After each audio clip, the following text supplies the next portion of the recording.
നമസ്തേ, ജനം ഡിബേറ്റിലേക്ക് ഏവർക്കും സ്വാഗതം. ആലപ്പുഴയിലെ തെരുവീഥികളിൽ PFI ഭീകരർ ഒരു പിഞ്ചു ബാലനെ കൊണ്ട് വിളിപ്പിച്ച മുദ്രാവാക്യം പ്രേക്ഷകർ മറന്നു കാണില്ല.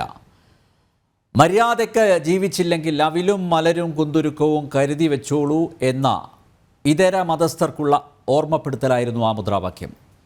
അതേ നാണയത്തിൽ നീതിപീഠം ഇസ്ലാമിക ഭീകരതയ്ക്ക് ഈ മണ്ണിൽ സ്ഥാനമില്ലെന്ന ചരിത്രവിധിയിലൂടെ ഇന്ന് മറുപടി നൽകിയിരിക്കുന്നു.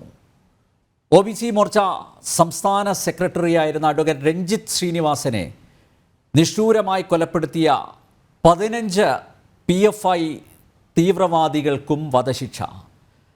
കേരളത്തിലെ നീതിന്യായ വ്യവസ്ഥയുടെ ചരിത്രത്തിൽ ആദ്യമായാണ് ഒരു കേസിലെ മുഴുവൻ പ്രതികൾക്കും പരമാവധി ശിക്ഷ വിധിക്കുന്നത്. നിരായുധനായ ഒരു വ്യക്തിയെ നിസ്സഹായരായ കുടുംബത്തിൻ്റെ മുന്നിലിട്ട് വെട്ടിക്കൊന്നത് അപൂർവങ്ങളിൽ അത്യപൂർവമെന്ന് കണ്ടെത്തിയാണ് മാവേലിക്കര അഡീഷണൽ സെഷൻസ് കോടതി ജഡ്ജി VG ശ്രീദേവിയുടെ ശിക്ഷാ പ്രഖ്യാപനം. കേരളത്തിൽ ഭരണകൂടത്തിൻ്റെയും പ്രധാന പ്രതിപക്ഷത്തിൻ്റെയും തണലിൽ ഭീകരവാദം വളർത്തുന്ന പ്രതിലോമ ശക്തികളുടെ മുഖമടച്ച് കിട്ടിയ അടിയല്ലേ ഈ കോടതി വിധി? നമുക്ക് പരിശോധിക്കാം.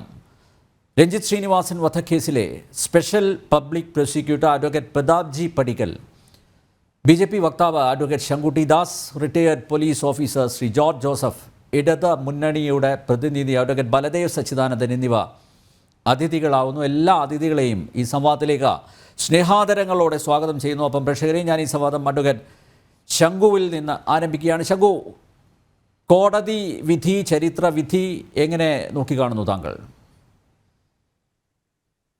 തീർച്ചയായിട്ടും വളരെ ആശ്വാസകരമായ ഒരു വിധിയാണിത്. സന്തോഷകരം എന്ന് പറയാൻ സാധിക്കില്ല. രഞ്ജിത്ത് ശ്രീനിവാസന്റെ മരണം കൊണ്ടുണ്ടായിട്ടുള്ള നഷ്ടമോ വേദനമയോ ഈ വിധി നികത്തുന്നില്ല. അത് ഈ കുടുംബത്തിന് നഷ്ടപ്പെട്ടതിനെ ഒന്നും മടക്കി കൊടുക്കുന്നില്ല. ആ അർത്ഥത്തിൽ അതിനെ നീതിയെ പുനഃസ്ഥാപിക്കുന്നില്ല. എന്നാൽ കുറ്റവാളികൾ ശരിയാവണ്ണം ശിക്ഷിക്കപ്പെടും എന്നൊരു കൃത്യമായിട്ടുള്ള സന്ദേശം പകരാൻ ഈ വിധിക്ക് സാധിച്ചിട്ടുണ്ട്.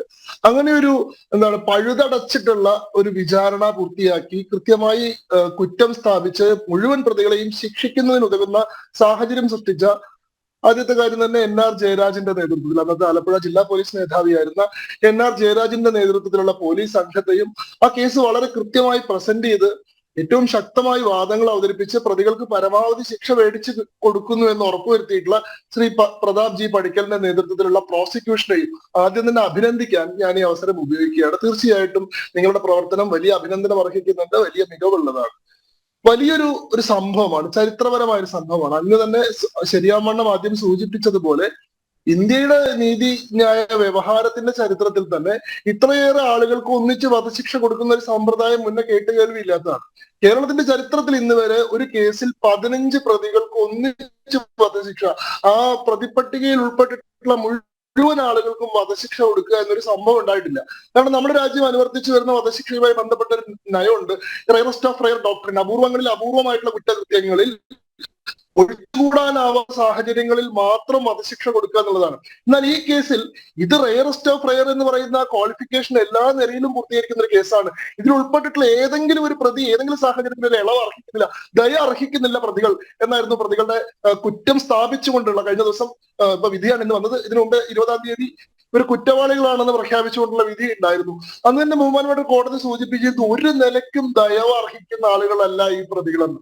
കാരണം ഈ കൊലപാതകം എങ്ങനെയാണ് അരങ്ങേറുന്നതെന്ന് ആലോചിച്ചു. ഈ പ്രതികളിൽ ആർക്കെങ്കിലും ഈ കൊല്ലപ്പെട്ട അഡ്വക്കേറ്റ് രഞ്ജിത്ത് ശ്രീനിവാസൻ എന്ന് പറയുന്ന ആളോട് ഏതെങ്കിലും നിലയിലുള്ള മുൻവൈരാഗ്യമോ മുൻ പരിചയമോ പോലും ഇല്ല.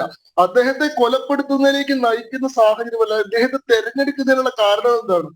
ആലപ്പുഴയിൽ തുടർന്നു വരുന്ന ഒരു കൊലപാതക പരമ്പരയുണ്ട്. അത് 2021 ഫെബ്രുവരി മാസത്തിൽ നന്ദുവിന്റെ കൊലപാതകത്തോടു കൂടി ആരംഭിക്കുന്നതാണ്. നന്ദുവിന്റെ കൊലപാതകം എന്ന് പറയുന്നത് യോഗി ആദിത്യനാഥ് കേരളം സന്ദർശിക്കുന്നതുമായി ബന്ധപ്പെട്ട് SDPI ബോധപൂർവ്വം സൃഷ്ടിച്ചിട്ടുള്ള പ്രകോപനം, അതുമായി ബന്ധപ്പെട്ട് വയലാറിൽ അഴിച്ചുവിട്ടുള്ള അക്രമം, അതുമായി ബന്ധപ്പെട്ട് RSS കാര്യകർത്താക്കളുടെ വീട് കയറിയിട്ടുള്ള ആക്രമണം, ഇതിന്റെ ഭാഗമായി പ്രതിരോധിക്കാൻ ശ്രമിച്ചിട്ടുള്ള RSS സംഘത്തെ 30ഓളം ആളുകളുടെ ആലപ്പുഴ ജില്ലയുടെ സമീപ പ്രദേശങ്ങളിൽ നിന്നൊക്കെ സംഘടിച്ചു വന്നിട്ടുള്ള SDPI ഭീകരർ വാള് വീശി ആക്രമിക്കുകയും നന്ദു എന്ന് പറയുന്ന ഒരു കുട്ടി അതിൽ മരിക്കുകയും 22 വയസ്സ് മാത്രമേ എന്ന് പറയുന്ന ഒരു കുട്ടി അതിൽ മരിക്കുകയും മറ്റൊരു കുട്ടിയുടെ വലതുകൈ അറ്റുപോകുകയൊക്കെ ചെയ്തിട്ടുള്ള ഒരു സംഭവം 2021 ഫെബ്രുവരിയിലുണ്ട്. ഇതിന്റെ ഒരു പ്രതികരണം, ഒരു തിരിച്ചടി എന്ന നിലയിൽ ഈ വിഷയവും ഇതിന്റെ ആസൂത്രണത്തിൽ പങ്കെടുത്തായി വിശ്വസിക്കപ്പെടുന്ന, ഇതിന്റെ ഗൂഢാലോചനയിൽ പങ്കെടുത്തായി വിശ്വസിക്കപ്പെടുന്ന SDPIയുടെ സംസ്ഥാന സെക്രട്ടറി ആയിരുന്ന ഷാൻ എന്ന് കൊല്ലപ്പെടുക. എന്നാൽ ഈ ഷാൻ കൊല്ലപ്പെട്ട് 24 മണിക്കൂർ പൂർത്തിയാവുന്നതിന് മുൻപ്, അതായത് ഇദ്ദേഹത്തിന്റെ മരണാനന്തര കർമ്മങ്ങൾ പോലും പൂർത്തിയാകുന്നതിന് മുൻപ് അതേ മട്ടിൽ ഒരു തിരിച്ചടി കൊടുക്കാൻ ഉള്ള തീരുമാനത്തിന്റെ അടിസ്ഥാനത്തിലാണ് രഞ്ജിത്ത് ശ്രീനിവാസനെ കൊല്ലുന്നത്. രഞ്ജിത്ത് ശ്രീനിവാസൻ എന്ന് പറയുന്ന വ്യക്തി അവിടെ സെലക്ട് ചെയ്യപ്പെടുന്നത് എന്തുകൊണ്ടാണ്?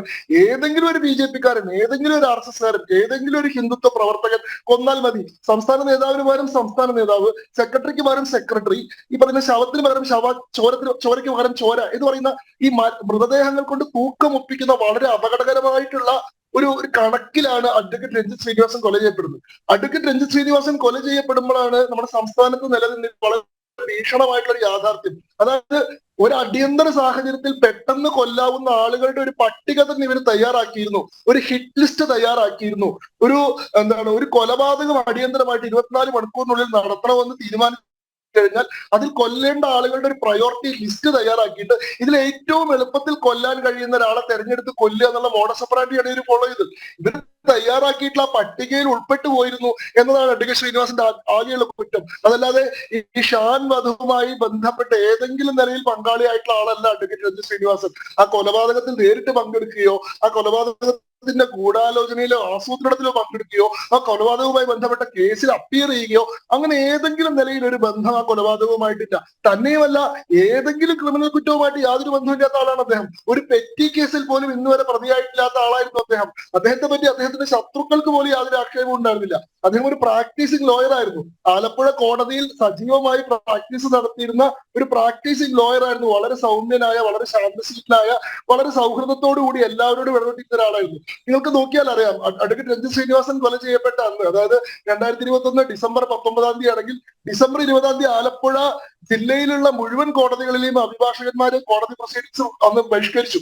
അന്ന് കോടതി പ്രവർത്തനങ്ങളിൽ നിന്ന് വിട്ടുനിന്നു അദ്ദേഹത്തിന്റെ കൊലപാതകത്തിലുള്ള പ്രതിഷേധമായിട്ട്.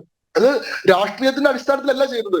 സംഘപരിവാർ സംഘടനകൾ മാത്രമല്ല, അഭിഭാഷക പരിഷത്ത് മാത്രമല്ല, CPM-ന്റെയും CPI-യുടെയും കോൺഗ്രസിന്റെയും മുസ്ലിം ലീഗിന്റെയും ഉൾപ്പെടെയുള്ള മുഴുവൻ അഭിഭാഷക സംഘടനകളും, അഡ്വക്കേറ്റ്സ് ഫ്രട്ടേണിറ്റി, ലോയർ കമ്മ്യൂണിറ്റി മുഴുവനായിട്ട് അദ്ദേഹത്തിന്റെ മരണത്തിൽ അനുശോചിച്ചുകൊണ്ട് അന്ന് കോടതി നടപടികളിൽ നിന്ന് വിട്ടു നിൽക്കുകയാണ്. അപ്പോ രാഷ്ട്രീയ എതിരാളികൾക്ക് പോലും സ്വീകാര്യനായ, പ്രിയങ്കരനായ, എല്ലാവരുമായി നല്ല ബന്ധം പുലർത്തിയ ഒരാളാണ്. ഏതെങ്കിലും രീതിയിൽ പ്രകോപനപരമായിട്ടുള്ള പ്രസംഗങ്ങൾ നടത്തുകയോ ഏതെങ്കിലും ആൾക്കെതിരെ ഏതെങ്കിലും തരത്തിലുള്ള തെറ്റായിട്ടുള്ള പ്രവർത്തനങ്ങൾ ചെയ്തതായിട്ട് ആരോപിക്കപ്പെടുകയൊന്നുമില്ല. അദ്ദേഹം ഒരു ക്രിസ്ത്യൻ സമൂഹത്തിൽ നിന്നുള്ള ഒരു സ്ത്രീയാണ് അദ്ദേഹം വിവാഹം കഴിച്ചിട്ടുള്ളത് എന്നാണ് ഞാൻ മനസ്സിലാക്കുന്നത്. ആ രീതിയിൽ ഒരു മതവാദിയോ ആ രീതിയിലുള്ള ഏതെങ്കിലും നിലയിലുള്ള വർഗീയമായിട്ടുള്ള ആശയങ്ങൾ പിന്തുടരുന്ന ഒരാളോ ഇതൊന്നും ആയിരുന്നില്ലാത്ത ഒരാളെ അദ്ദേഹം BJP-കാരനാണ്, അദ്ദേഹം RSS അനുഭാവിയാണ്, അദ്ദേഹം ഈ പറയുന്ന സെക്രട്ടറി എന്ന് പറയുന്ന ഒരു പദവിയിൽ ഇരിക്കുന്ന ഒരാളാണ് എന്ന കാരണം കൊണ്ട് മാത്രം ഈ മൃതദേഹത്തിന് തൂക്കം ഒപ്പിക്കാൻ പറ്റുന്ന മറ്റൊരു മൃതദേഹമായി മാത്രം കണക്കാക്കിയത് കൊണ്ടാണ് ഈ പറയുന്ന അഡ്വക്കേറ്റ് രഞ്ജിത്ത് ശ്രീനിവാസൻ കൊല ചെയ്യപ്പെടുന്നത്. ഇതിനുശേഷം നമ്മൾ പാലക്കാടുള്ള ശ്രീനിവാസൻ കൊലപാതകത്തിൽ നമ്മൾ സമാന മോഡസ് ഓപ്പറാൻഡി കണ്ടു. സുബൈർ എന്ന് പറയുന്ന ഒരു NDF SDPI-കാരൻ മരിക്കുമ്പോ 6 മണിക്കൂറോ 7 മണിക്കൂറോ സമയത്തിനുള്ളിൽ, 24 മണിക്കൂർ സമയത്തിനുള്ളിൽ ശ്രീനിവാസൻ എന്നൊരാൾ മരിക്കുകയാണ്. ശ്രീനിവാസൻ ഈ വിഷയവുമായിട്ട് ഏതെങ്കിലും രീതിയിൽ ബന്ധപ്പെട്ട ആളല്ല. പക്ഷെ അടിയന്തരമായ ഒരു സാഹചര്യത്തിൽ കൊല്ലേണ്ട ആളുകളുടെ ഒരു പട്ടിക ഇവർ തയ്യാറാക്കി വെച്ചിട്ടുണ്ടെന്നും ആ പട്ടികയിൽ ഉൾപ്പെട്ടിട്ടുള്ള ഒരാളായിരുന്നു ശ്രീനിവാസൻ എന്നാണ് അന്ന് കേരള പോലീസ് പറഞ്ഞത്. ശ്രീനിവാസൻ കൊലപാതകത്തിലാണ് ആദ്യമായിട്ട് ഹിറ്റ് ലിസ്റ്റ് തയ്യാറാക്കി കൊലപ്പെടുത്തുന്ന സംവിധാനം ഉണ്ടായത്. എന്നാൽ PFI നിരോധനത്തിന്റെ പശ്ചാത്തലത്തിൽ NIA-യുടെ റിപ്പോർട്ട് വന്നപ്പോഴാണ് നമ്മൾ മനസ്സിലാക്കുന്നത് രഞ്ജിത്ത് ശ്രീനിവാസൻ കൊലപാതകത്തിൽ, ഒരു വർഷം മുൻപ് നടന്ന രഞ്ജിത്ത് ശ്രീനിവാസൻ കൊലപാതകത്തിലും സമാനമായിട്ടുള്ള രീതിയിൽ ഹിറ്റ് ലിസ്റ്റ് തയ്യാറാക്കിയിട്ടാണ് കൊലപാതകം നടത്തിയിട്ടുള്ളത്. ഇതുമായി ബന്ധപ്പെട്ട് അവരുടെ ഏരിയ റിപ്പോർട്ടർ, ഇവരുടെ ഈ സംഘടനയ്ക്കുള്ളിലെ പദവികളൊക്കെ പ്രത്യേകം ശ്രദ്ധിക്കണം. ഇവർക്ക് ഏരിയ റിപ്പോർട്ടർ എന്ന് പറയുന്ന ഒരാളുണ്ട്. ഏരിയ റിപ്പോർട്ടറുടെ ചുമതല എന്ന് പറയുന്നത് ആ പ്രദേശത്ത് നമുക്ക് കൊല്ലാവുന്ന ആളുകളുടെ പേരുകൾ രേഖപ്പെടുത്തി വെക്കുക മാത്രമാണ്. അടുത്തതായി ഒരു സംഘർഷം നടന്നാൽ കൊല്ലേണ്ട ആളുകളുടെ പേരുകൾ തയ്യാറാക്കി ഇത് മേൽഘടകത്തിലേക്ക് അയക്കുക. മേൽഘടകം ഇത് പരിശോധിച്ച് അയാളെ കൊല്ലാൻ വേണ്ടി ഒരു കില്ലർ സ്ക്വാഡിനെ, ഒരു കൊലപാതക സംഘത്തെ തയ്യാറാക്കിയിരിക്കും. ആ കില്ലർ സ്ക്വാഡ് സ്ലീപ്പർ സെല്ലുകളായിട്ട് ആ മേഖലയിൽ പ്രവർത്തിക്കുന്നുണ്ടാവും. ഒരു രാഷ്ട്രീയ സംഘർഷം ഉണ്ടായി കഴിഞ്ഞാൽ മേലെ നിന്നും നിർദ്ദേശം വരുമ്പോ ഈ കില്ലർ സ്ക്വാഡ് ഉണരുന്നു, അവർ ആസൂത്രണം ചെയ്യുന്നു. അങ്ങനെ 3-4 കില്ലർ സ്ക്വാഡുകൾ ഉണ്ടാവും. ഇവരെല്ലാവരും ഇവരുടെ സ്റ്റാറ്റസ് റിപ്പോർട്ടുകൾ കൊടുക്കുന്നു. ആർക്കാണ് ഏറ്റവും എളുപ്പത്തിൽ കൊലപാതകം നടത്താൻ കഴിയുന്നത് അവർക്ക് കമാൻഡ് കൊടുക്കുന്നു, അവർ കൊലപാതകം നടത്തുന്നു. ഇങ്ങനെ ഒരു പഴുതടച്ച തീവ്രവാദ സംഘത്തിന്റെ പ്രവർത്തന ശൈലിയിലാണ് ഇവർ പ്രവർത്തിച്ചിരുന്നത്. ഇതിന്റെ ആദ്യത്തെ സംഭവമാണ് അഡ്വക്കേറ്റ് രഞ്ജിത്ത് ശ്രീനിവാസന്റെ കൊലപാതകം. ഒരുപക്ഷെ ഇന്ന് PFI നിരോധനത്തിന് കാരണമാകുന്നത് പോലും അഡ്വക്കേറ്റ് രഞ്ജിത്ത് ശ്രീനിവാസന്റെ രക്തസാക്ഷിത്വമാണ്. സ്വന്തം മരണത്തിലൂടെ ഈ രാജ്യത്തിന് മുഴുവൻ ഭീഷണി ഉയർത്തിയിരുന്ന ഒരു വിധ്വംസക സംഘത്തെ ഇല്ലാതാക്കാൻ കൂടി അദ്ദേഹത്തിന് സാധിച്ചിട്ടുണ്ട് എന്നത് ഈ അവസരത്തിൽ സ്മരണീയമാണ്. ആ കൊലപാതകം പോലും എത്ര മൃഗീയമായിട്ടാണെന്ന് ആലോചിക്കണം. രാവിലെ 4 മണിക്ക് നടക്കാൻ പോകാൻ വേണ്ടി, മോർണിംഗ് വാക്കിന് ഇറങ്ങാൻ വേണ്ടി തയ്യാറായി നിന്ന ആള്. അപ്പൊ അദ്ദേഹത്തിന്റെ ഈ പറയുന്ന ഡെയിലി ആക്ടിവിറ്റീസ് ഒക്കെ ഇവര് എന്താണ് സൂക്ഷ്മമായി പരിശോധിച്ച് മനസ്സിലാക്കിയിട്ടുണ്ട്. രാവിലെ 4 മണിക്ക് ഇദ്ദേഹം സ്ഥിരമായി നടക്കാൻ പോകുന്ന ആളാണ്. അപ്പൊ ആ സമയത്ത് വീടിന്റെ വാതിൽ തുറക്കും എന്നിവർക്കറിയാം. ഇവർ 4 മണിയോടുകൂടി അവിടെ എത്തി കാത്തു നിൽക്കുന്നു. വീടിന്റെ വാതിൽ തുറക്കും, ഇവർ തള്ളി തുറന്ന് അകത്ത് കയറുന്നു. ഇദ്ദേഹത്തിന്റെ അമ്മയുടെയും ഭാര്യയുടെയും മക്കളുടെയും മുന്നിൽ വെച്ചാണ് ഇദ്ദേഹത്തെ കൊല്ലുന്നത്. അതും ഒരു മുൻവൈരാഗ്യവും മുൻപരിചയവും ഇല്ലാത്ത ആളെ എത്ര ക്രൂരമായി ചിത്രവധം ചെയ്യാമോ അത്രയും ചിത്രവധം ചെയ്തുകൊണ്ടാണ് കൊല്ലുന്നത്. അപമാനിച്ചുകൊണ്ടാണ് കൊല്ലുന്നത്. ഒരു മനുഷ്യന് കൊടുക്കേണ്ട ബേസിക് മര്യാദ പോലും കൊടുക്കാതെ കൊല്ലുന്നത്. അദ്ദേഹത്തിന്റെ അമ്മയുടെയും മക്കളുടെയും മുന്നിൽ വെച്ച് അദ്ദേഹത്തിന്റെ ഉടുമുണ്ടഴിച്ച് അദ്ദേഹത്തെ നഗ്നനാക്കുന്നുണ്ട്. ഇരുമ്പിന്റെ ചുറ്റികയും കൂടവും ഒക്കെ ഉപയോഗിച്ച് അദ്ദേഹത്തിന്റെ മുഖം അടിച്ച് ചതയ്ക്കുന്നുണ്ട്. അതായത് ഐഡന്റിഫയബിൾ ആയിട്ടുള്ള ഒരു ഫേസ് പോലും അദ്ദേഹത്തിന് ഉണ്ടായിരുന്നില്ല. അത്രയും ക്രൂരമായി അടിച്ച് ശരീരാവയവങ്ങൾ മുഴുവൻ തകർക്കുകയാണ് ചെയ്യുന്നത്. ശരീരത്തിൽ 20-ലേറെ വെട്ടുകൾ ഉണ്ടായിരുന്നു. ഒരാളെ കൊല്ലാൻ 20 വെട്ടൊന്നും ആവശ്യമില്ല. പക്ഷെ എന്താ കൊത്തി നുറുക്കുക എന്നുള്ള നിലയിൽ ആ ശരീരത്തെ പരമാവധി എന്താ പറയാ അപമാനിക്കുക എന്നുള്ള രീതിയിൽ, അന്ത്യകർമ്മങ്ങൾ പോലും നടത്താൻ അനുവദിക്കാതിരിക്കുക എന്നുള്ള രീതിയിൽ കൊത്തി നുറുക്കിയ മട്ടിലാണ് അദ്ദേഹത്തെ കൊലപ്പെടുത്തുന്നത്. ഇദ്ദേഹത്തിന്റെ അമ്മ അങ്ങോട്ട് ഓടി വരുമ്പോ അമ്മയുടെ കഴുത്തില് വാള് വെച്ചിട്ടാണ് ഇവര് ഭീഷണിപ്പെടുത്തുന്നത്. സ്വന്തം മകനെ കൊല്ലുന്നത് കണ്ടു നിൽക്കാൻ ഒരു അമ്മയെ ഇവര് കഴുത്തിൽ വാള് വെച്ച് നിർബന്ധിക്കുകയാണ്. ഇദ്ദേഹത്തിന്റെ ഭാര്യയും മക്കളെയും ഇവര് വാള് വീശി ഓടിക്കുകയാണ്. അങ്ങനെ ക്രൂരമായി നടത്തിയിട്ടുള്ള ഒരു കൊലപാതകം. എന്താണ് ഇതിന്റെ കാരണം? അദ്ദേഹത്തിന് ഏതെങ്കിലും നിലയിൽ ഈ പറയുന്ന രാഷ്ട്രീയ സംഘർഷങ്ങളുമായി ബന്ധമുണ്ടായിരുന്നെങ്കിൽ നമുക്ക് മനസ്സിലാക്കായിരുന്നു. ഇത് ഉണ്ടായിരുന്നില്ല. അദ്ദേഹത്തിന്റെ രാഷ്ട്രീയം, അദ്ദേഹത്തിന്റെ വിശ്വാസം, അദ്ദേഹത്തിന്റെ മതം തന്നെയായിരുന്നു അദ്ദേഹത്തിന്റെ മരണ വാറണ്ട് എന്നുള്ളതാണ്. അപ്പൊ അത്രയും ക്രൂരമായിട്ടുള്ള ഒരു കൊലപാതകം നമ്മളെയൊക്കെ സംബന്ധിച്ച് വലിയ ഭയം ഉയർത്തുന്ന ഒരു സംഭവമായിരുന്നു. പൊതുവിൽ ആൾക്കാർ വിചാരിക്കാറുണ്ട് നമ്മൾ അക്രമ രാഷ്ട്രീയത്തിൽ പ്രവർത്തിച്ചാലല്ലേ നമ്മൾ പേടിക്കണ്ടു, നമ്മൾ അങ്ങനത്തെ രാഷ്ട്രീയമൊന്നും ഇല്ലാത്ത ആൾക്കാർ ഭയക്കേണ്ട ആവശ്യമില്ലല്ലോ എന്ന്. എല്ലാവരും ഭയക്കണം. ഇവിടെ ഒരു കൊലപാതക സംഘം നിൽക്കുന്നുണ്ട്. നിങ്ങളുടെ എല്ലാം പേരുകൾ എഴുതി തയ്യാറാക്കിയിട്ടുള്ള ഒരു പട്ടികയുമായിട്ട് ലിസ്റ്റുമായിട്ട് അവർ നിൽക്കുന്നുണ്ട്. നിങ്ങളെ ചൂണ്ടിക്കാണിച്ചു കൊടുക്കാൻ, നിങ്ങളെ നിർദ്ദേശിച്ചു കൊടുക്കാൻ, നിങ്ങളുടെ ചുറ്റുഭാഗത്ത് ജീവിക്കുന്ന നിങ്ങൾ ഒരിക്കലും മനസ്സിലാക്കാത്ത ഒരു റിപ്പോർട്ടർ ഇവർക്കുണ്ട്. നിങ്ങളെ കൊല്ലാനുള്ള ഒരു അവസരത്തിന് വേണ്ടിയിട്ട് ഒരു കമാൻഡ് മാത്രം കാത്തിരിക്കുന്ന ഒരു കില്ലർ സ്ക്വാഡ് ഇവർക്കുണ്ട്. നിങ്ങളെ കൊന്നാൽ മതി, തൽക്കാലം തൂക്കം ഒപ്പിക്കാൻ ഒരു മൃതദേഹം മതി എന്ന് വരുന്ന അവസരം വരുമ്പോ നിങ്ങളുടെ നേരെയും വരും. നിങ്ങൾ ഒരിക്കലും ഒരു അക്രമത്തിൽ പ്രവർത്തിച്ചിട്ടില്ല, നിങ്ങൾ ഒരിക്കലും ഒരു സംഘടനത്തിൽ ബന്ധപ്പെട്ടിട്ടില്ല, നിങ്ങൾ ഏതെങ്കിലും നിലയിൽ ആരെയും ദ്രോഹിച്ചിട്ടില്ല, നിങ്ങൾ ശാന്തനാണ്, സാത്വികനാണ്, നിങ്ങൾ പരമസാധുവാണ് എന്നതൊന്നും നിങ്ങളുടെ ജീവൻ രക്ഷിക്കുന്ന കാരണമല്ല. നിങ്ങളുടെ സ്വത്വമാണ്, നിങ്ങളുടെ വിശ്വാസമാണ്, നിങ്ങളുടെ രാഷ്ട്രീയമാണ് നിങ്ങളുടെ മരണവാറണ്ട്. ഇത് നമ്മളെ ഓരോരുത്തരെയും ഓർമ്മപ്പെടുത്തിയ, നമ്മുടെ കണ്ണു തുറപ്പിച്ചൊരു അനുഭവമായിരുന്നു അഡ്വക്കേറ്റ് രഞ്ജിത്ത് ശ്രീനിവാസന്റെ കൊലപാതകം. ആ കൊലപാതകത്തിൽ അതിൽ ഉൾപ്പെട്ടിട്ടുള്ള മുഴുവൻ ആളുകളും ദയാർഹിക്കാത്ത കൊടും ക്രിമിനലുകളാണ്. അവർ കൊടും തീവ്രവാദികൾ തന്നെയാണ്. അവരെല്ലാവരും വധശിക്ഷയ്ക്ക് അർഹരാണ്. അവർ ഏതെങ്കിലും നിലയിൽ റിഫോം ചെയ്യാൻ, ഈ പറയുന്ന പ്രിസൺ സിസ്റ്റം കൊണ്ട്, ജയിൽ ശിക്ഷ കൊണ്ട് കുറെ കാലം കൊണ്ട് മനസ്സ് മാറ്റി നല്ല പൗരന്മാരാക്കി മടക്കി കൊണ്ടുവരാൻ കഴിയാത്ത വണ്ണം ഇറിവേഴ്സിബിളി അവർ ഡാമേജ്ഡ് ആണ്. മടക്കി കൊണ്ടുവരാൻ കഴിയാത്ത വണ്ണം അവരുടെ മനസ്സ് കലുഷിതമാണ്. അതുകൊണ്ട് സമൂഹത്തിന്റെ സുരക്ഷയ്ക്ക് വേണ്ടി ഇത്തരത്തിലുള്ള എലിമെന്റുകളെ എലിമിനേറ്റ് ചെയ്യാൻ മാത്രമേ സാധിക്കുള്ളൂ എന്നുള്ള ശരിയായിട്ടുള്ള ഫൈൻഡിങ്ങിലേക്ക് കോടതി എത്തി എന്നുള്ളത് നമ്മളെ സംബന്ധിച്ചിടത്തോളം ഏറ്റവും ആശ്വാസകരവും എന്താ പറയാ പ്രതീക്ഷ തരുന്നതുമായിട്ടുള്ള ഒരു സംഭവമാണ്. മാത്രമല്ല ഈ പറയുന്ന സമാനമായിട്ടുള്ള കുറ്റകൃത്യങ്ങൾ നടത്താൻ ഇവരുടെ സംഘടന ഇപ്പോൾ നിലനിൽക്കുന്നില്ല എന്നുള്ളത് വലിയ സന്തോഷവും പ്രതീക്ഷയും തരുന്ന ഒരു കാര്യമാണ്. കാരണം ഇങ്ങനെയുള്ള ആളുകളുടെ രക്തസാക്ഷിത്വം കൊണ്ട് അഡ്വക്കേറ്റ് രഞ്ജിത്ത് ശ്രീനിവാസന്റെയും പിന്നീട് നടന്ന സിഞ്ചിത്തിന്റെയും ശ്രീനിവാസന്റെയും ഒക്കെ മരണം കൊണ്ട് ഈ ഒരു വലിയ ഭീഷണ യാഥാർത്ഥ്യത്തെ സമൂഹത്തിന് തിരിച്ചറിയാൻ സാധിക്കുകയും അത് അവരുടെ നിരോധനത്തിൽ തന്നെ കലാശിക്കുകയും ഇവരുടെ എല്ലാ പ്രധാനപ്പെട്ട നേതാക്കന്മാരും ഇന്ന് രാജ്യത്തെ വിവിധ ജയിലുകളിലായിട്ട് ഗോതമ്പുണ്ടയൊക്കെ കഴിച്ച് കഴിയുന്ന സാഹചര്യം ഉണ്ടാവുകയും ഇവരുടെ പല ഇത്തരത്തിലുള്ള റിപ്പോർട്ടർമാരും ഇവരുടെ ഇത്തരത്തിലുള്ള പല കില്ലർ സ്ക്വാഡുകളും എല്ലാം അതെല്ലാം ഡിഫ്യൂസ് ചെയ്യപ്പെടുകയും ചെയ്തിരിക്കുന്നു എന്നതും നമുക്ക് പ്രതീക്ഷ തരുന്ന ഒരു കാര്യമാണ്. യെസ്, അഡ്വക്കേറ്റ് പ്രതാപ് ജി പടിക്കൽ, താങ്കളെയും താങ്കളുടെ ടീമിനെയും ആദ്യമായി അഭിനന്ദിക്കുകയാണ്. ഇത് പ്രോസിക്യൂഷൻ്റെ വിജയമാണ്. മുഴുവൻ പ്രതികൾക്കും തൂക്കുകയർ ഉറപ്പിക്കാൻ താങ്കൾക്കും താങ്കളുടെ ടീമിനും എങ്ങനെ സാധിച്ചു? കേസിലെ സ്വാഭാവികമായും പ്രോസിക്യൂഷൻ ഏജൻസി കേരള പോലീസ് നടത്തിയ അന്വേഷണം കുറ്റമറ്റപരമായുള്ള അന്വേഷണം തന്നെയാണ് നടത്തിയത്. പ്രോസിക്യൂഷൻ്റെ ഭാഗത്തു നിന്നും കൊണ്ടുവന്ന അല്ലെങ്കിൽ ഹാജരാക്കി കുറ്റപത്രത്തിൽ പറഞ്ഞിട്ടുള്ള സാക്ഷികളെല്ലാം തന്നെ ഈ സംഭവത്തെക്കുറിച്ച് നേരിട്ട് അറിവുള്ളവരോ അല്ലെങ്കിൽ മറ്റു തരത്തിൽ ആ സംഭവത്തെക്കുറിച്ച് പരിചിതമുള്ളവരോ ആ സംഭവവുമായി ഏതെങ്കിലും തരത്തിൽ ഉള്ളവരോ ആയതുകൊണ്ട് തന്നെ അവർ കോടതിയിൽ കൊടുത്തിട്ടുള്ള സാക്ഷിമൊഴികളെല്ലാം തന്നെ വിശ്വാസപരമായിട്ടുള്ളതായിരുന്നു. കള്ളസാക്ഷികളെ പറഞ്ഞു പഠിപ്പിച്ച് കോടതിയിൽ കയറ്റി മൊഴി കൊടുപ്പിച്ച് പ്രോസിക്യൂഷൻ വിജയിപ്പിക്കുക എന്നൊക്കെ പല ഡിഫൻസ് ലോയർമാരും പറയുന്ന തരത്തിലേക്കൊന്നും ഈ കേസിന് പോകേണ്ടി വന്നിട്ടുള്ളതല്ല. കാരണം സാക്ഷികളെല്ലാം നാച്ചുറലായിരുന്നു. രാവിലെ 6:30 രഞ്ജിത്ത് ശ്രീനിവാസൻ കൊല ചെയ്യപ്പെടുന്നു, സ്വന്തം വീട്ടിലെ ഊടുമുറിയിൽ കൊല ചെയ്യപ്പെടുന്നതിന് ദൃക്സാക്ഷികളാകേണ്ടത് രഞ്ജിത്തിൻ്റെ അമ്മയും ഭാര്യയും മകളും തന്നെയാണ്, മറ്റാരുമല്ല. അവർ തന്നെയാണ് ഈ കേസിലെ ദൃക്സാക്ഷികളും. സ്വാഭാവികമായും അവരുടെ സാക്ഷി മൊഴികൾക്ക് അതിൻ്റെതായ വിലയുണ്ട്. ഇവിടെ ഈ കേസിനകത്ത് ഇത്തരത്തിലുള്ള ദൃക്സാക്ഷി മൊഴികളെ കൂടാതെ തന്നെ പുതിയ സാങ്കേതിക വിദ്യയുടെ സഹായത്തോടു കൂടിയുള്ള എല്ലാ തെളിവുകളും ശേഖരിക്കുവാനും പ്രോസിക്യൂഷന് സാധിച്ചു. അത് ചില ഉദാഹരണങ്ങളെന്ന് പറഞ്ഞു കഴിഞ്ഞാൽ, പ്രതികൾ മണ്ണഞ്ചേരി എന്ന് പറയുന്ന പ്രതികൾക്ക് വളരെയേറെ സ്വാധീനമുള്ള പ്രദേശത്തു നിന്നും 4 മോട്ടോർ സൈക്കിളുകളിലായി 8 പേർ രഞ്ജിത്തിനെ കൊല ചെയ്യാൻ വേണ്ടി ആലപ്പുഴ ടൗണിലേക്ക് എത്തുന്നു. അതേപോലെ തന്നെ അതേ സമയം തന്നെ മറ്റൊരു സംഘം ആളുകൾ 4 പേർ 2 ഇരുചക്ര വാഹനങ്ങളിലായി അവിടേക്ക് എത്തുന്നു. ഇവരുടെ യാത്രാ മാർഗം കൃത്യമാണ്. ആ യാത്രാമാർഗത്തിലുള്ള CC ക്യാമറ ദൃശ്യങ്ങളിൽ ഇവരുടെ വാഹനങ്ങൾ പതിഞ്ഞിട്ടുണ്ട്. ആ വാഹനങ്ങളിൽ ഇവർ എത്തുന്ന ദൃശ്യങ്ങളുണ്ട്.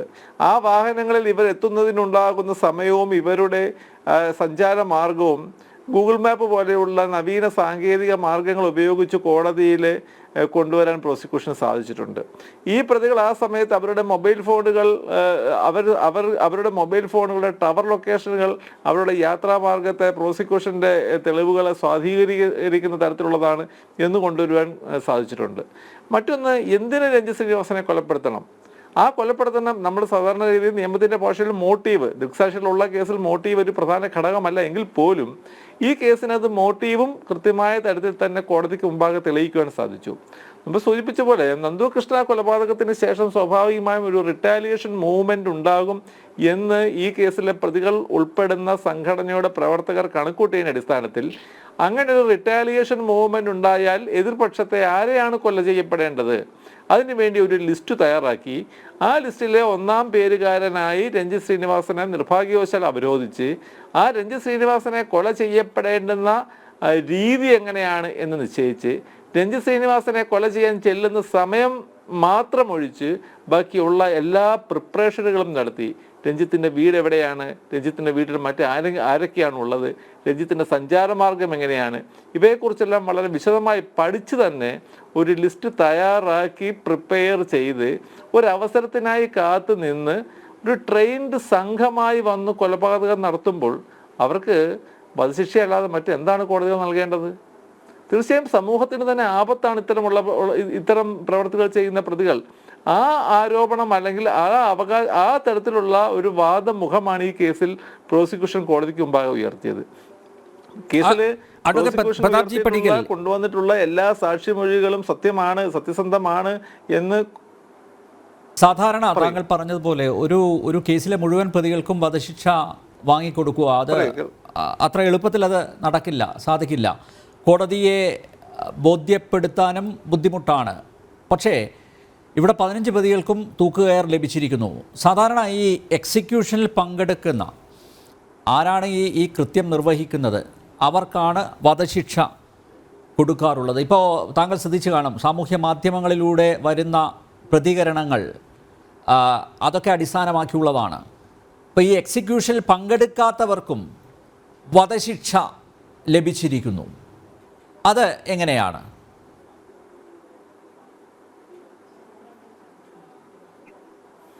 അത് എക്സിക്യൂഷനിൽ പങ്കെടുക്കുക സെക്ഷൻ 149 ഇന്ത്യൻ ശിക്ഷാ നിയമത്തിൽ 149 എന്നൊരു വകുപ്പുണ്ട്.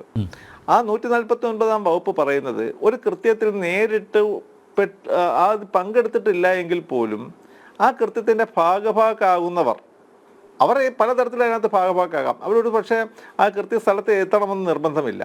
അപ്പോൾ അവർക്ക് ആ കൃത്യത്തിനെ കുറിച്ച് അവർക്ക് അറിവുണ്ട്, ആ കൃത്യത്തിന് വേണ്ടിയുള്ള തയ്യാറെടുപ്പുകളിൽ അവർക്ക് ഒരു പങ്കുണ്ട്, അല്ലെങ്കിൽ അതിനു വേണ്ടിയുള്ള മറ്റു കാര്യങ്ങൾ തയ്യാറെടുക്കുന്നതിൽ അവർക്ക് പങ്കുണ്ട്. ഈ കാര്യങ്ങളെല്ലാം കോടതിക്ക് മുമ്പാകെ കൃത്യമായ തെളിവുകളുടെ അടിസ്ഥാനത്തിൽ എത്തിക്കഴിഞ്ഞാൽ 149-ാം വകുപ്പിൻ്റെ പിൻബലത്തിൽ കോടതിക്ക് ആ യഥാർത്ഥ അല്ലെങ്കിൽ ആക്ഷനിൽ പങ്കെടുത്തവരോടൊപ്പം തന്നെ അതേ ലയബിലിറ്റി, ക്രിമിനൽ ലയബിലിറ്റി ഇവർക്കും കൂടി ഫേസ് ചെയ്യാൻ സാധിക്കും. സ്വാഭാവികമായും കൃത്യത്തിൽ നേരിട്ട് പങ്കെടുത്തവർക്ക് കിട്ടിയ അതേ ശിക്ഷ തന്നെ മറ്റുള്ളവർക്ക് കൊടുക്കും. ഇവിടെ അത്തരത്തിലുള്ള തെളിവുകൾ ഒരു കണ്ണി പോലും വിടാതെ തുടർച്ചയായിട്ട് ചെയിനായി തന്നെ കോടതിയിൽ കൊണ്ടുവന്ന് ഹാജരാക്കി നൽകുവാൻ പ്രോസിക്യൂഷന് സാധിച്ചു. അതാണ് ഈ കേസിൻ്റെ വിജയമെന്നാണ് ഞാൻ വിശ്വസിക്കുന്നത്. എന്തായാലും ഈ പ്രതികളെല്ലാം അപ്പീലിന് പോകും മേൽക്കോടതിയിൽ. ഇപ്പോൾ ഹൈക്കോടതിയിൽ അപ്പീൽ നൽകുമെന്ന കാര്യത്തിൽ സംശയമില്ല. അപ്പോൾ ഒരുപക്ഷേ അവർ ഈ പറഞ്ഞതൊക്കെ അടിസ്ഥാനമാക്കിയായിരിക്കുമല്ലോ വാദിക്കുക. എക്സിക്യൂഷനിൽ പങ്കെടുക്കാത്തവർക്കും വധശിക്ഷ കൊടുത്തു, ഇതിന് പിന്നിൽ മറ്റ് താല്പര്യങ്ങൾ ഉണ്ട് എന്ന രീതിയിലായിരിക്കുമല്ലോ സ്വാഭാവികമായും വാദിക്കുക, അല്ലേ?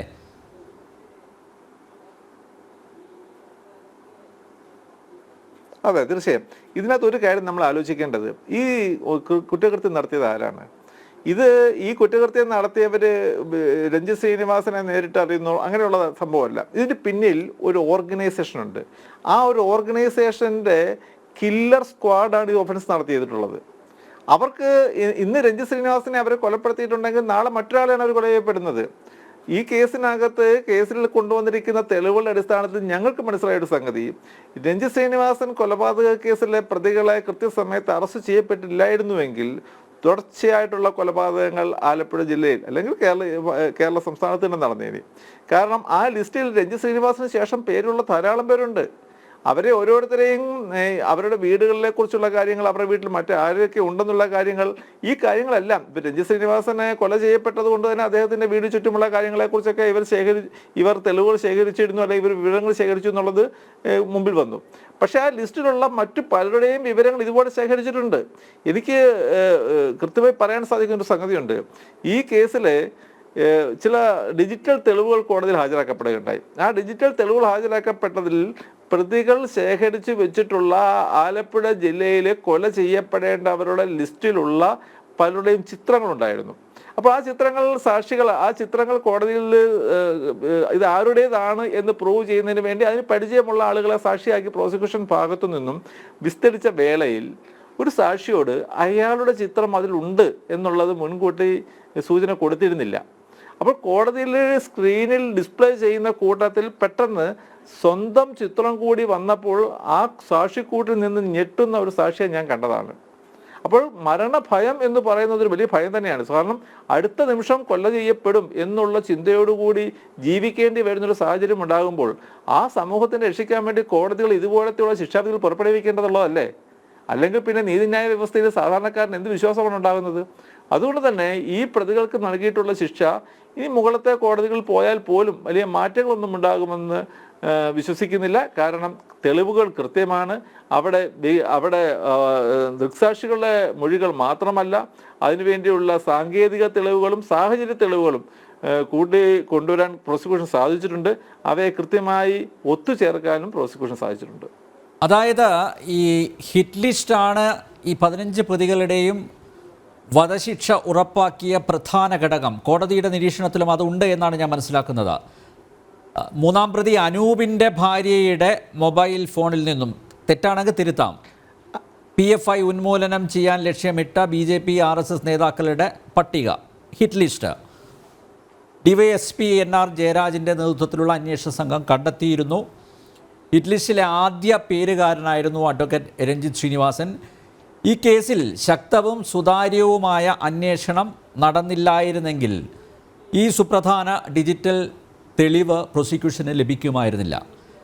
കാലേക്കൂട്ടി ആസൂത്രണം ചെയ്ത കൊലപാതകമാണ് ഇതെന്നും പ്രതിഭാഗം ആരോപിച്ചതുപോലെ പെട്ടെന്നുണ്ടായ വികാര വിക്ഷോഭത്തിൻ്റെ പുറത്ത് നടത്തിയ ഹത്യയല്ല ഇതെന്നും തെളിയിക്കാൻ സാധിച്ചത് തന്നെയല്ലേ ഈ 15 പ്രതികൾക്കും വധശിക്ഷ ലഭിക്കാനുള്ള പ്രധാന കാരണം?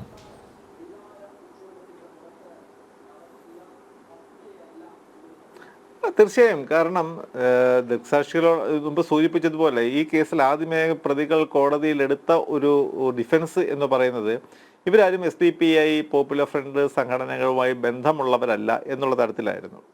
പക്ഷേ അത് കളവാണ് എന്ന് തെളിയിക്കുവാൻ ഈ കേസിനകത്ത് മുഴുവൻ സാക്ഷികളും പ്രോസിക്യൂഷൻ അനുകൂലമായി പറഞ്ഞിട്ടുള്ളവരൊന്നുമല്ല. നമ്മുടെ നാട്ടിലെ നിയമത്തിനകത്ത് ഹോസ്റ്റൈൽ എന്ന് പറയുന്ന ഒരു വാക്ക് നമ്മുടെ നിയമപുസ്തകത്തിൽ പറയപ്പെടുന്നില്ല എങ്കിൽ പോലും സാധാരണ രീതിയിൽ നമ്മൾ പറയപ്പെടുന്ന ഭാഷയിൽ പറയുന്ന തരത്തിൽ ഹോസ്റ്റൈൽ വിറ്റ്നസ്സുകൾ എന്ന് പറയുന്ന തരത്തിൽ കൂറുമാറിയ സാക്ഷികൾ ഈ കേസിനകത്തും ഉണ്ടായിട്ടുണ്ട്. അവർ പലരും ഒപ്പമുള്ളവരോ പ്രതികളുടെ ബന്ധുക്കളോ പ്രതികളുടെ സമീപവാസികളോ ഒക്കെ ആകാം. പക്ഷേ ആ സാക്ഷികളെ പോലും അങ്ങനെ ഒരു പ്രോസിക്യൂഷന് അനുകൂലമായി അല്ലെ പ്രോസിക്യൂഷന്റെ ചാർജ് ഷീറ്റിൽ പറയുന്ന ഒരു സാക്ഷി പ്രോസിക്യൂഷന് അനുകൂലമായി കോടതിയിൽ മൊഴി നൽകിയിട്ടില്ലെങ്കിൽ അവരെ പ്രോസിക്യൂഷന് ക്രോസ് വിസ്താരം നടത്താം.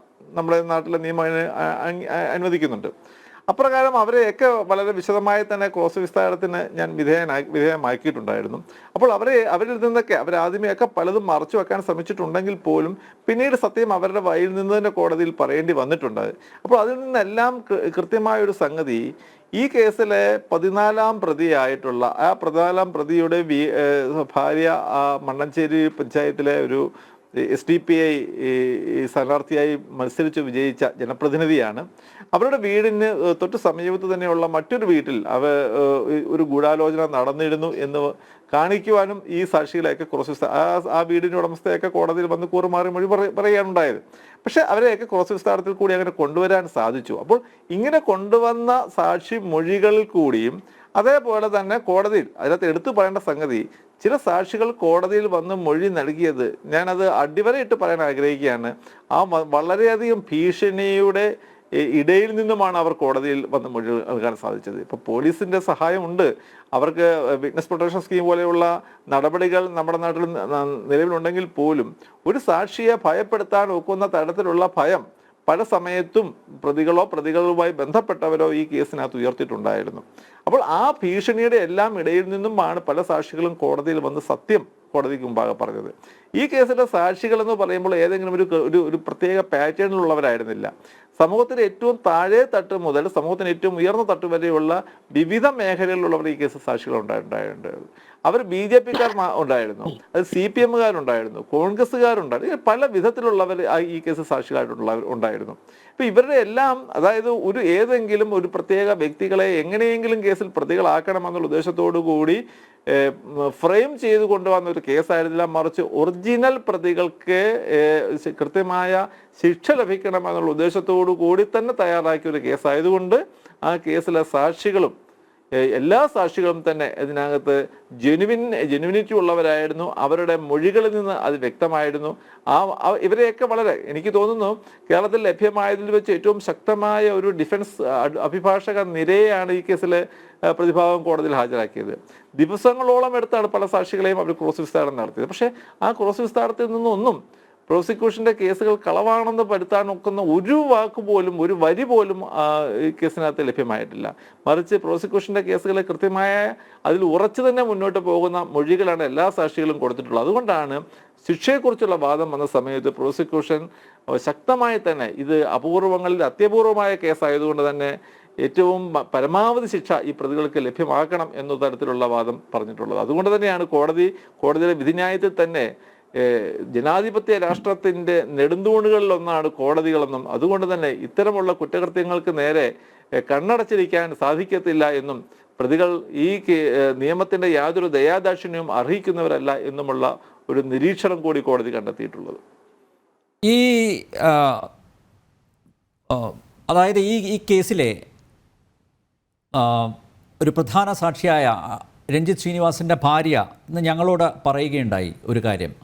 അതായത് കൃത്യം നടന്ന ഒരു 3-4 മാസത്തിനുള്ളിൽ 3 സ്ത്രീകൾ അവരെ വന്ന് കണ്ട് ഈ കേസിൽ നിന്ന് പിൻവാങ്ങണം എന്ന രീതിയിൽ സമ്മർദ്ദം ചെലുത്തി എന്നാണ് പറഞ്ഞത്. 3 മുസ്ലിം സ്ത്രീകൾ പ്രത്യേകിച്ച് അവർ എടുത്ത് പറയുന്നുണ്ട്. ഒരു ഭാഗത്ത് ഭീഷണി, സമ്മർദ്ദം, അതുപോലെ പ്രോസിക്യൂഷനും പല കോണുകളിൽ നിന്നും ഭീഷണിയും സമ്മർദ്ദവും ഉണ്ടായിട്ടുണ്ട് എന്നാണ് ഞാൻ അനുമാനിക്കുന്നത്. പ്രോസിക്യൂഷന് ഭീഷണി ഉണ്ടായിട്ടുണ്ട്. അത് ഇല്ല എന്ന് ഞാൻ എത്ര പറഞ്ഞാലും എൻ്റെ മനസാക്ഷി അത് സത്യമാണെന്ന് പറയാത്തതുകൊണ്ട് ഞാൻ സമ്മതിക്കുകയാണ്. പ്രോസിക്യൂഷന് നേരെ വധഭീഷണി ഉൾപ്പെടെയുള്ള വലിയ ഭീഷണി ഉയർന്നിട്ടുണ്ടായിരുന്നു. എനിക്ക് എന്നെ സംബന്ധിച്ചോളം എൻ്റെ കൺസേൺ എൻ്റെ സുരക്ഷിതത്വമായിരുന്നില്ല, എന്നോടൊപ്പമുള്ള എൻ്റെ ജൂനിയേഴ്സിൻ്റെ സുരക്ഷിതത്വം, അതൊക്കെ ഒരു ഘടകങ്ങളായിരുന്നു.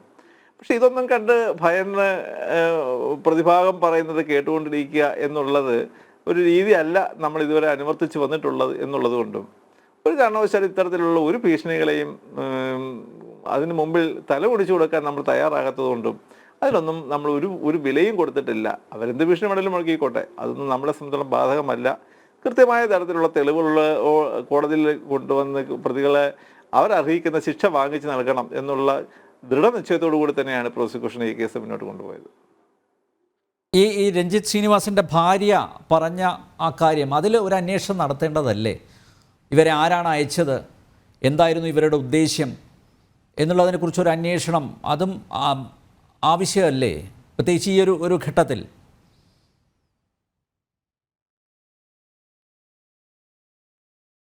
ഇതിനകത്ത് ഞാൻ മനസ്സിലാക്കിയിട്ടുള്ളത്, ഇതിൽ ഈ പോപ്പുലർ ഫ്രണ്ട് അല്ലെങ്കിൽ SDPI ഇതുപോലെയുള്ള ഭീകര സ്വഭാവത്തിൽ പ്രവർത്തിക്കുന്ന സംഘടനകളുടെ ഒരു രീതി മറ്റുള്ളവരെ ഭയപ്പെടുത്തി അടിമകളാക്കുക എന്നുള്ളതാണെന്നാണ് എനിക്ക് തോന്നിയിട്ടുള്ളത്. അവരെല്ലാ തന്ത്രങ്ങളും അതിനായി നോക്കും. പക്ഷെ ആ തന്ത്രങ്ങളിൽ അത്തരം ഭീഷണികൾക്ക് മുമ്പിൽ മുട്ടുമടക്കാത്തവരാണെന്ന് കണ്ടെത്തി കഴിയുമ്പോൾ പിന്നീട് അവർ മറ്റു മാർഗങ്ങളിലേക്ക് പോകും.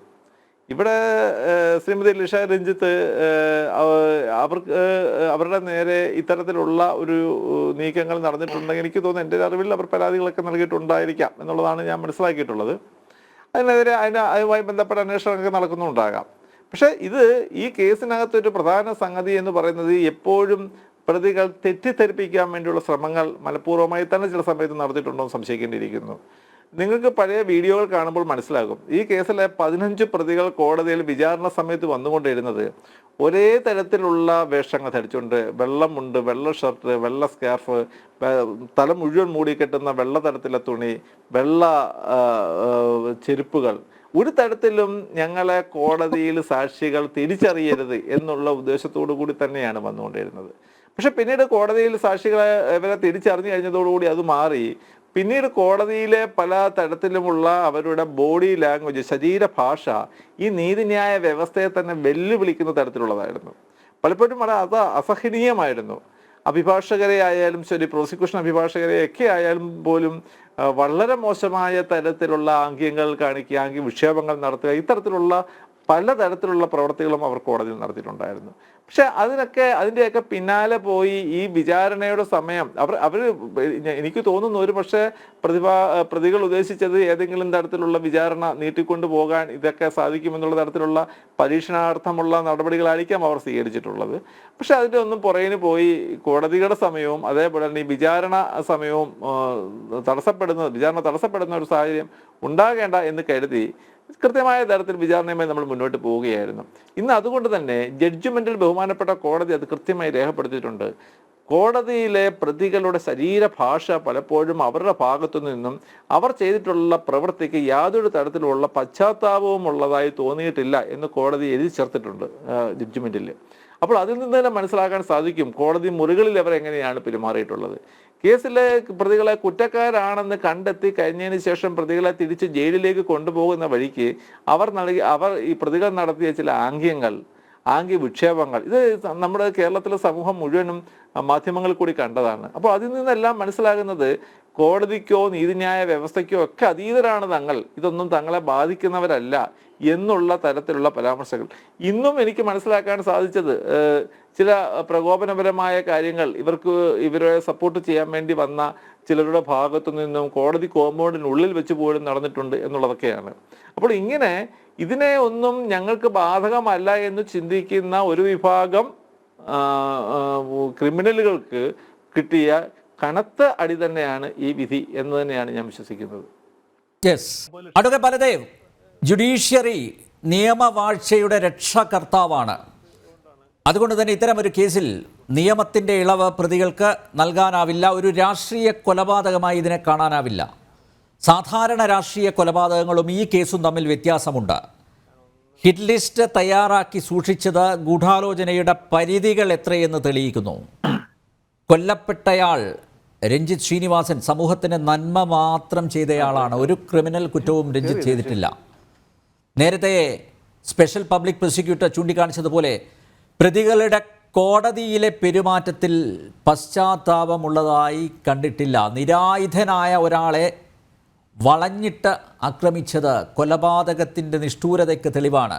കോടതിയുടെ നിരീക്ഷണങ്ങളിൽ ചിലതാണ് ഞാനിപ്പോൾ ഇവിടെ അവതരിപ്പിച്ചത്. അവിടെയൊക്കെ പലതേ കോടതി വിധിയെ എങ്ങനെ കാണുന്നു? ഇനിയിപ്പോൾ വധശിക്ഷയായതുകൊണ്ട് മനുഷ്യാവകാശം ഉയർത്തിപ്പിടിച്ചുകൊണ്ട് ചിലരൊക്കെ മുന്നോട്ട് വരാൻ സാധ്യതയുണ്ട്, വന്നുകൊണ്ടിരിക്കുകയാണ്. ഈ ശിക്ഷ വിധിച്ച ജഡ്ജിക്കെതിരെ രൂക്ഷമായ സൈബർ ആക്രമണമാണ് നടക്കുന്നത്. അതൊക്കെ പലതേ കോടതി വിധി, ഏത് കേസിലും ഒരു കോടതി വിധി വന്നു കഴിഞ്ഞാൽ രണ്ട് കാര്യങ്ങളേ ഉള്ളൂ അതിന്റെ മുന്നിൽ. ഒന്നുകിൽ വിധി അനുസരിക്കുക, അല്ലെങ്കിൽ അപ്പീൽ പോകും. രണ്ട് കാര്യങ്ങളുള്ളൂ, മൂന്നാമത് ഒരു ചോയ്സ് അതിനകത്തില്ല. ഇവിടെ സ്വാഭാവികമായിട്ട് അവര് ഹൈക്കോടതിയിലേക്ക് അപ്പീൽ പോകാം, അവിടെ നിന്ന് സുപ്രീം കോടതി വരെ പോകാം. അത് പിന്നീടുള്ള കാര്യം. പിന്നെ കോടതിയുടെ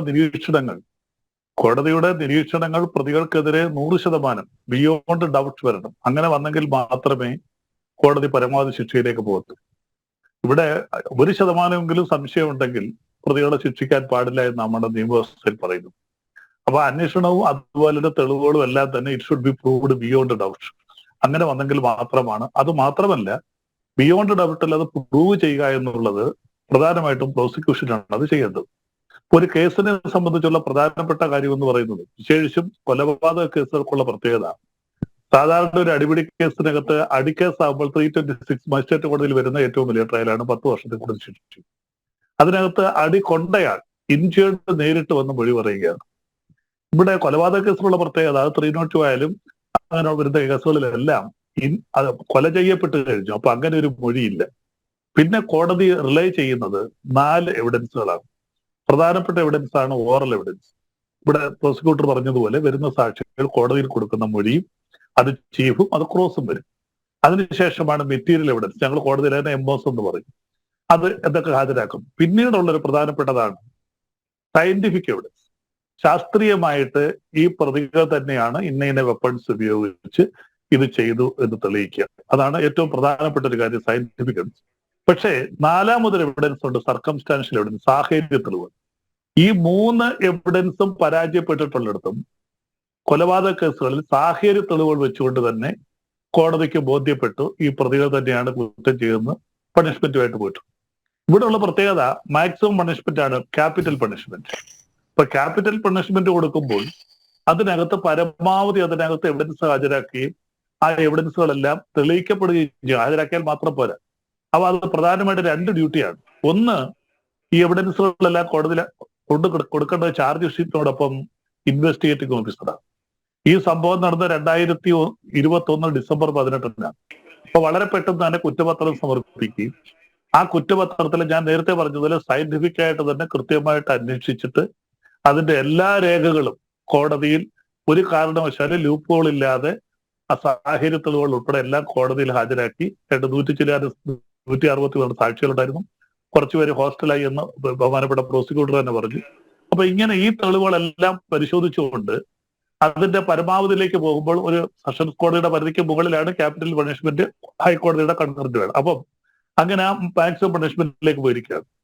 ഇവിടെ പറഞ്ഞ പ്രധാനപ്പെട്ട കാര്യങ്ങൾ, ഒരു ചെറുപ്പക്കാരൻ കൊല ചെയ്യപ്പെട്ടു, അത് ഏത് സാഹചര്യമായാലും അയാൾ ഏത് പാർട്ടിക്കാരനായിരുന്നാൽ പോലും, അയാൾ ഇനി വലിയ വലിയ കേസിൽ പ്രതിയായിരുന്നാൽ പോലും, ചിലപ്പോൾ 100 കണക്കിന് കൊലപാതക കേസ് ചെയ്തവനായിരിക്കാം, അതുപോലെ തന്നെ ഒരു ഹാബിച്വൽ ഒഫൻഡർ ആയിരുന്നാൽ പോലും അയാൾക്ക് നീതി നിഷേധിക്കുന്നില്ല. അയാളെ ഉപദ്രവിക്കാനോ അയാളെ മറ്റൊന്നും ചെയ്യാനോ അയാളെ കൊല ചെയ്യാനോ ഒന്നും നമുക്ക് ആർക്കും ഒരു അധികാരവുമില്ല. നമുക്ക് ആകെ ചെയ്യാവുന്ന പബ്ലിക്കിന് ചെയ്യാവുന്ന വേണമെങ്കിൽ അയാളെ അറസ്റ്റ് ചെയ്ത് കോടതിയിലോ പോലീസിലോ ഹാജരാക്കും. അത് മാത്രമേ നമുക്ക് അതിനുള്ള അധികാരമേ ഉള്ളൂ. അപ്പോൾ രഞ്ജിത്ത് ശ്രീനിവാസനെതിരെ മറ്റ് കേസുകൾ ഉണ്ടോ ഇല്ലയോ എന്നുള്ളതിനകത്തൊന്നും അവിടെ പ്രസക്തിയില്ല. ഇതിനകത്ത് ഈ ക്യാരക്ടർ ഓഫ് ഇവിടെ പിന്നെ ഇഞ്ചോയുടെ അകത്ത് മരിച്ചു കഴിഞ്ഞു, അദ്ദേഹത്തിന് അതിനകത്ത് വലിയ പ്രസക്തി ഒന്നുമില്ല. കൊലപാതകം നടന്നിട്ടുണ്ടോ, കൊല ചെയ്ത ഈ പ്രതികൾ തന്നെയാണോ, ഈ 2 കാര്യങ്ങളാണ് പ്രധാനമായിട്ട് അവിടെ ഇഷ്യൂ വരുന്നത്. അപ്പോൾ അത് കോടതിക്ക് പരിപൂർണമായിട്ട് തെളിയുകയും ചെയ്തു. അതിനകത്ത് തന്നെ കോടതി പരിപൂർണമായ ശിക്ഷയിലേക്ക് പോവുകയും ചെയ്തു. അപ്പോൾ 2 പേരാണ് ഇതിനകത്ത് അവരുടെ കർത്തവ്യം വളരെ വ്യക്തമായിട്ട് നിർവഹിച്ചു. ഒന്ന്,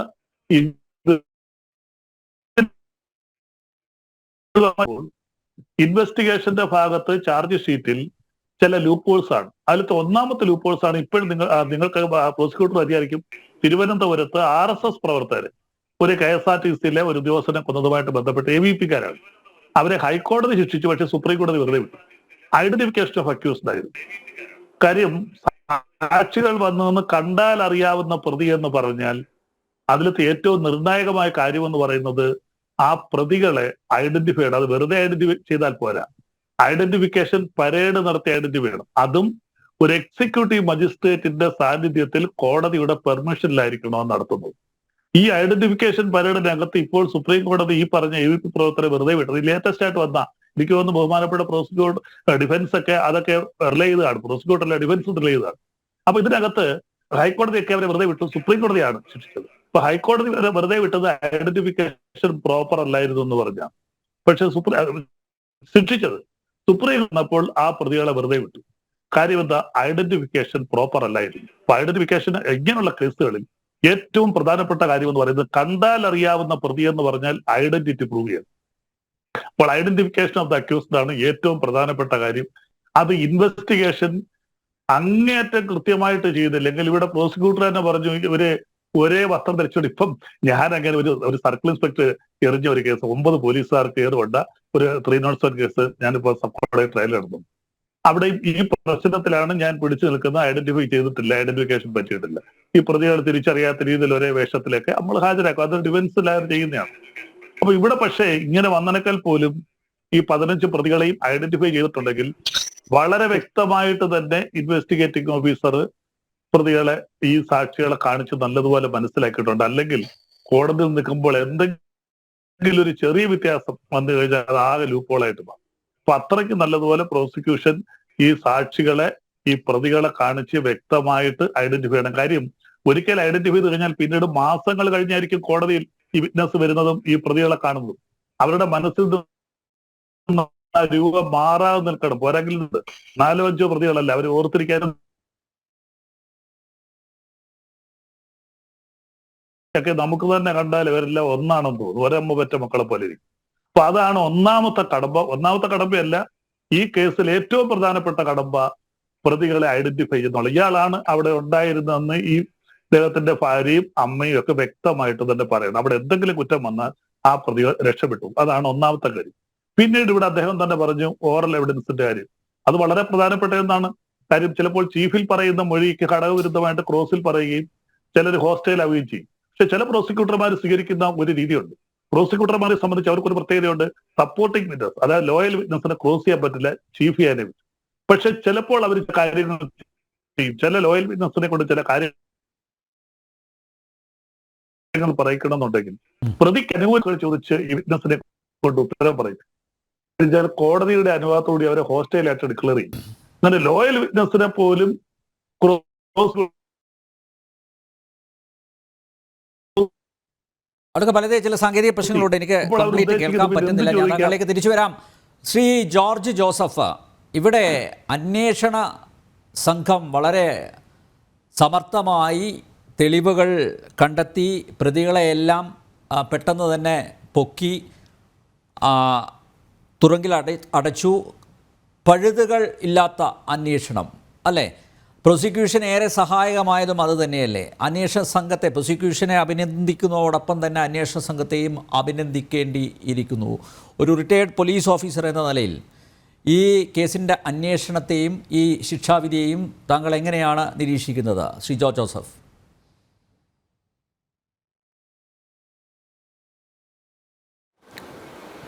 അതല്ല, ആമുഖമായിട്ട് പറയട്ടെ, അന്വേഷണ ഉദ്യോഗസ്ഥനെ അഭിനന്ദിക്കാതിരിക്കാൻ കഴിയില്ല. ഇപ്പോഴത്തെ കാലത്ത് സർവീസിൽ ഉള്ള വളരെ റയറസ്റ്റായ ചില DYSPമാർക്ക് മാത്രമേ ഇതുപോലെയുള്ള കുറ്റച്ചാർജ് കൊടുക്കാൻ കഴിയുള്ളൂ.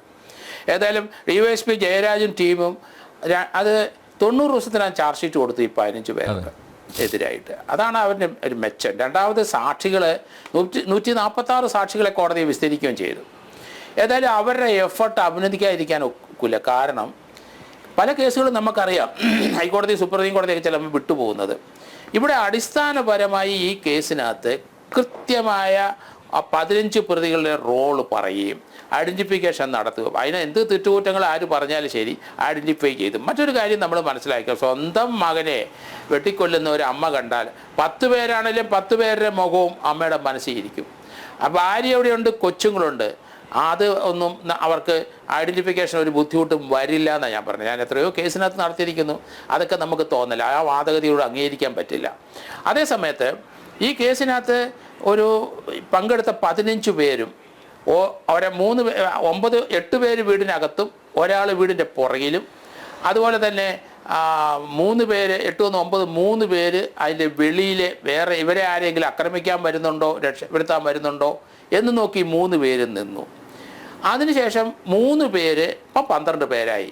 3 പേര് ഇതിന് വെട്ടുകത്തി അങ്ങനെയുള്ള സാധനങ്ങൾ അടുപ്പിച്ച് കൊടുക്കാനും അവർക്ക് ആവശ്യമുള്ള വാഹനങ്ങൾ കൊടുക്കാനും.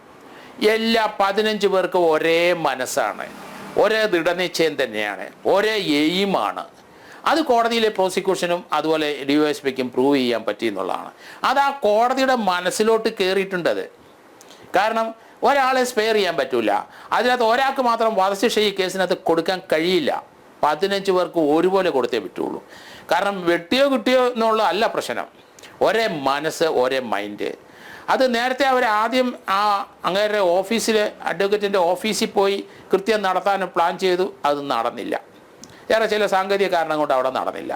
അതിനുശേഷം രാത്രി 11 മണിക്ക് ഇയാളുടെ വീടിൻ്റെ അവിടെ വന്ന് നോക്കിയപ്പോൾ അവിടെ ഒരു വാഹനം കിടക്കുന്നു, പോലീസ് വാഹനം. അവിടുന്ന് പിന്മാറി. പിന്നെ വെളുപ്പിനെ 6 മണിക്ക് അവർ ഉണർന്ന് വരുന്ന സമയത്ത് വീടിൻ്റെ വാതിൽ ചവിട്ടിപ്പൊളിച്ച് അകത്ത് കയറി ആ രഞ്ജിത്ത് ശ്രീനിവാസനെ, അദ്ദേഹത്തിനെ വെട്ടി കൊലപ്പെടുത്തി. 42 വെട്ട്. അമ്മ പറഞ്ഞു, ആ സങ്കടകരമായ വാർത്ത, അമ്മ പറഞ്ഞു, എൻ്റെ മകന് വായ്ക്കരി ഇടാൻ പോയി വായില്ല, വായുടെ പല്ലും ആയുടെ നാക്കും ആ താടി വെട്ടി അരിഞ്ഞ് കളഞ്ഞു. ഭൂരിപക്ഷം വെട്ടും വായ് മുഖത്തായിരുന്നു. ആ അമ്മയുടെ ദുഃഖം നമ്മൾ കണ്ടു. അതിൽ ആ കുഞ്ഞു കൊച്ചിൻ്റെ ആ കരച്ചിലും ആ കുഞ്ഞു കൊച്ചിൻ്റെ ദുഃഖം നമ്മുടെ മനസ്സിൽ നിന്ന് വിട്ടുമാറുന്നില്ല. കണ്ണ് നിറഞ്ഞു നമ്മുടെയൊക്കെ അത് കേൾക്കുന്നവരെ. എൻ്റെ അപ്പ ഒരു മനുഷ്യനെയും ദ്രോഹിച്ചിട്ടില്ല, ഒരു കേസിലും പ്രതിയല്ല, ആരോടും വൈരാഗ്യമില്ല. ഈ കൊന്ന ആൾക്കാരോടൊന്നും അപ്പ അറിയത്തില്ല, അവർക്ക് വൈരാഗ്യമില്ല. എന്തിനാണ് എൻ്റെ അപ്പനെ കൊന്നത്? എത്ര ദാരുണമായ രീതി ആ കൊച്ചു കരയുന്ന കണ്ടിട്ട് നമ്മുടെ കണ്ണ് നിറഞ്ഞു. ഇത് സമൂഹത്തിലുള്ള എല്ലാ ആൾക്കാരും, രാഷ്ട്രീയത്തിൻ്റെ പേരിലായാലും മതത്തിൻ്റെ പേരിലായാലും ശരി, എങ്ങനെയൊന്നും ഒരു മനുഷ്യനും വകവരുത്തരുത്, അങ്ങനെ ഒരു തീരുമാനം എടുക്കരുത്. അത് മനസ്സിലാക്കണം എല്ലാവരും. അത് തന്നെയല്ല ഇതിനകത്ത് ഇപ്പം 15 പേരുടെ ആ വധശിക്ഷ ഒരു കാരണവശാലും ഹൈക്കോടതിയിൽ നിന്ന് വിടാൻ ഒക്കില്ല എന്നാണ് ഞാൻ വിചാരിക്കുന്നത്. അത് സുപ്രീം കോടതി പോയാലും ശരി വെക്കും. എല്ലാവർക്കും ഒരു ധാരണയുണ്ട്, തൻ്റെ മതക്കാരോ അല്ല തൻ്റെ രാഷ്ട്രീയക്കാരോ ഒക്കെ സഹായിക്കാനുണ്ടാവും.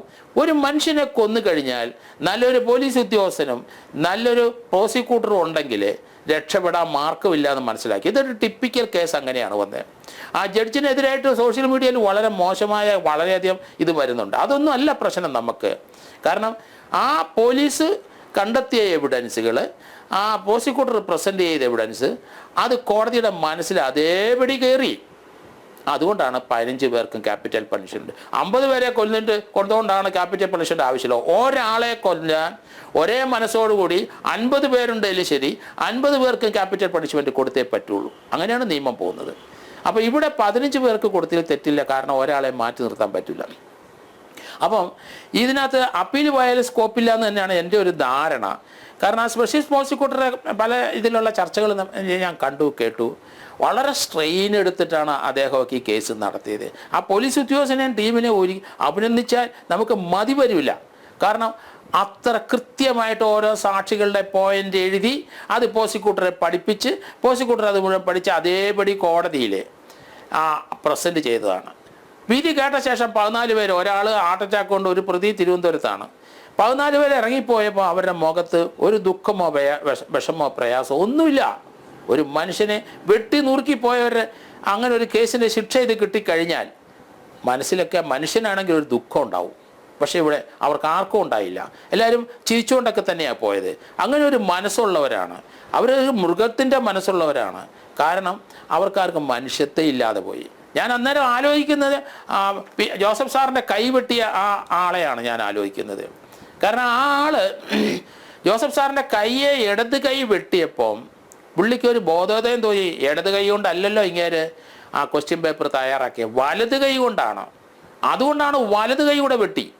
വലത് കൈയാണ് വെട്ടി അത് സെപ്പറേറ്റ് ചെയ്ത് മാറ്റി. അതിനുശേഷം ഇടത് കൈ അദ്ദേഹത്തിന് കുറച്ച് വെട്ടേ കിട്ടിയുള്ളൂ.